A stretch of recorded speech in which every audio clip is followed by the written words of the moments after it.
7টা সাড়ে 7টার দিকে আমি আমার বাসায়, নিজ বাসায় নাই, চাঁদপুরের নিজ বাসায় আমি কাজে ব্যস্ত ছিলাম। পরে এসে রিং ধরলাম, বললো যে এই ব্যাপার গুলি করছে। যাকে উদ্দেশ্য করে গুলি করছিল সে জামালকে উদ্দেশ্য করে গুলি করছিল, কিন্তু জামালের সৌভাগ্যবশত জামাল বাইসে গেছে। জামালের পাশে যে দুটি ছেলে বসেছিল, একটা সাজিদুর আর একটা হলো নাইম। সাজিদুরের পেটে লাগিয়েছে, অসংখ্য গুলি লাগছে, সররা গুলির মতো মনে হচ্ছে, সিটে ফেটে লাগছে। আর যেটা নাইমের যেটা লাগছে সেটা হলো নাইমের ডাইন হাতটা একেবারে এপাশ ওপাশ দিয়ে গুলি বাড়ায় গেছে, ডাক্তারের ভাষ্য। ওই সাধারণ আমরা যেগুলো জানি যে পুলিশ ব্যবহার করে যা মানুষজনকে জানি না, গুলি সম্পর্কে আমার ধারণা নাই। তবে এলাকায় দীর্ঘদিন এই ধানের শীষ এবং ঘোড়ার নির্বাচন নিয়ে বিরোধ ছিল। এই ঘোড়ার যারা নির্বাচন করছে, যারা মানসিক ভয় ভীতি দেখে যারা ঘোড়া ভোট দেওয়া হয়েছে, তারাই এই কাজটা করছে।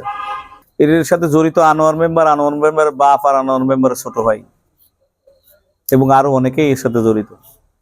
বিস্তারিত জানলে আমি জানাবো।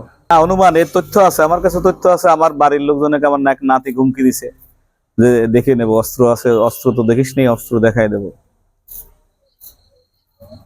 এটা গোলাপের ছেলে মিরাজ হুমকি দিছে। এটা না, ওরা আওয়ামী লীগ করতো একসময়, বিভিন্ন সময় ওরা যখন যেরকম যাই পায়, তখন আমরা যখন, আমাদের সাথে অনেক আগে ভালো সম্পর্ক ছিল, কিন্তু এরা যখন চাঁদাবাজি এবং বিভিন্ন অপরাধের সাথে জড়িত হয়ে পড়ছে, তখন আমরা এদেরকে আর প্রশ্রয় দেইনি।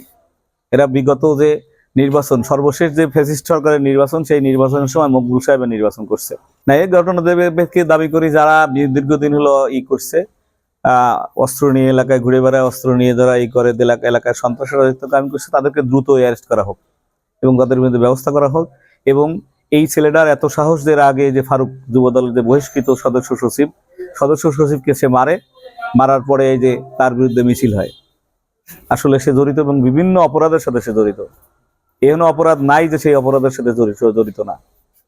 সে বিভিন্ন এখনো অপরাধ নাই, পরিষ্কার কথা, ভেঙে না বললে এখনো অপরাধ নাই যে সেই অপরাধের সাথে সে জড়িত না।